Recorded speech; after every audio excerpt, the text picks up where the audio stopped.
We continue our series of 3-round mock drafts. We're to pick 23 with the Green Bay Packers, and one of my favorite players in this entire class that fills a need for Green Bay has fallen right in their lap. This is about as good as Green Bay could possibly ever want it to be. I'm Jeremy Green of ESPN Radio Asheville and NFLDraft.net, and this is a 3-round mock draft for the Green Bay Packers. I get knocked down, I get back up. The Sportsocracy. And I'm unapologetic.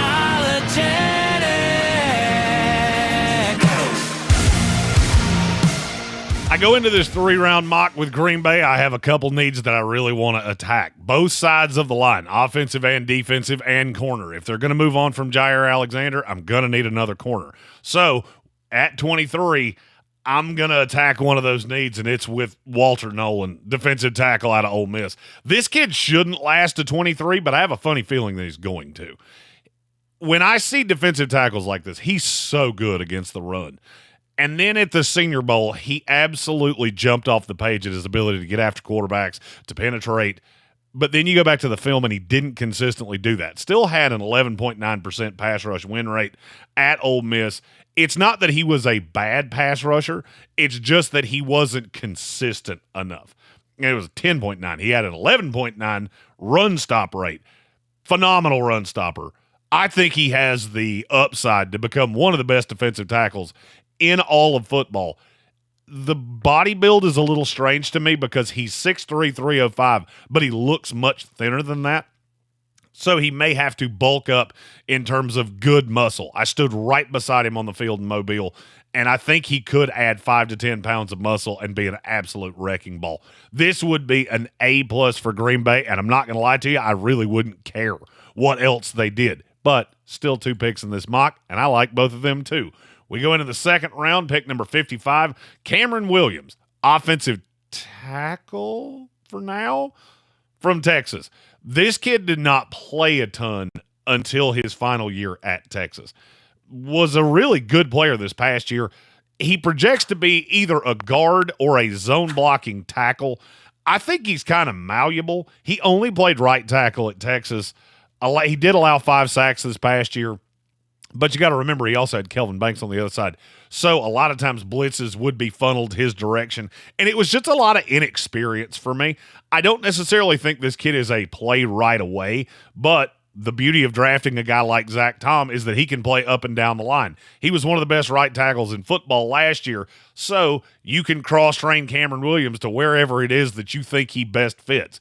Now, he's also an absolute mountain of a man. At 6'5", 335 pounds, I could see him profiling either as a guard or as a right tackle. It would just depend on what a team that drafts him would want. Better pass blocker right now than he is run blocker.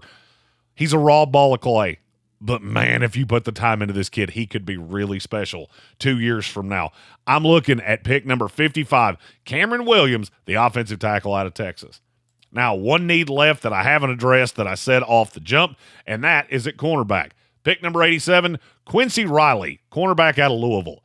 This kid was another one that absolutely jumped off the page in Mobile, and it made me dig down deeper into him. 2024, not good tape. He had a handful of pretty good games. I liked him against Boston College. I liked him against Kentucky. But where I really found the value in him is 2023. He was one of the best cornerbacks in all of college football in the 2023 season. He has not been a tremendous ball hawk, but he does have 8 interceptions in 3 years at Louisville. If you go back to the 23 tape, 37.2 passer rating, and in 2022, allowed a 23.4 passer rating.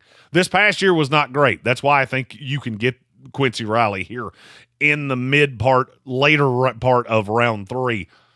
But I do project him as a starting corner in the NFL. I think he will be a good outside corner if you put a year or 2 of work into him. And look, that's what Green Bay does. Green Bay drafts guys with the intention of they're going to really profile 2 years from now. That's why a lot of Packer fans tend to be angry after the draft, because you draft a guy thinking he's going to be an immediate impact, and he's not. But then 2 or 3 years down the line, he winds up being more productive. Green Bay is a good drafting team. This, to me, lines up with their ideals and would be an A mock draft or would be an A draft for me. If you walked away with these three players, you walked away with three guys that I profile as starters over the next year to 2 years to 3 years. If you like these picks, if you hate these picks, if there's just a guy you want to talk about how they fit with the Green Bay Packers, throw those in the comments of this video. I answer all of those personally. It takes me about a day to get to them. We will be live next week from the 2025 NFL Scouting Combine in Indianapolis, Indiana. We'll be talking about every player as they go through the workouts. We're going to have a ton of content here on the channel. It's me and our resident Canadan, David Smith of Armchair Commentary, and it's all yours here on our YouTube. If you like this video, be sure to click that thumbs up and subscribe to the channel so that you can get all of our content. For prospect rankings, mock drafts, all the things, you can find those on NFLDraft.net. I'm Jeremy Green of ESPN Radio Asheville and NFLDraft.net, and this has been a 3-round mock draft for the Green Bay Packers. I'm unapologetic. Cancel, yeah, you can try. You can't cancel what's been tonight. I ain't been had a shit, no silver spoon inheritance. Tired of trying.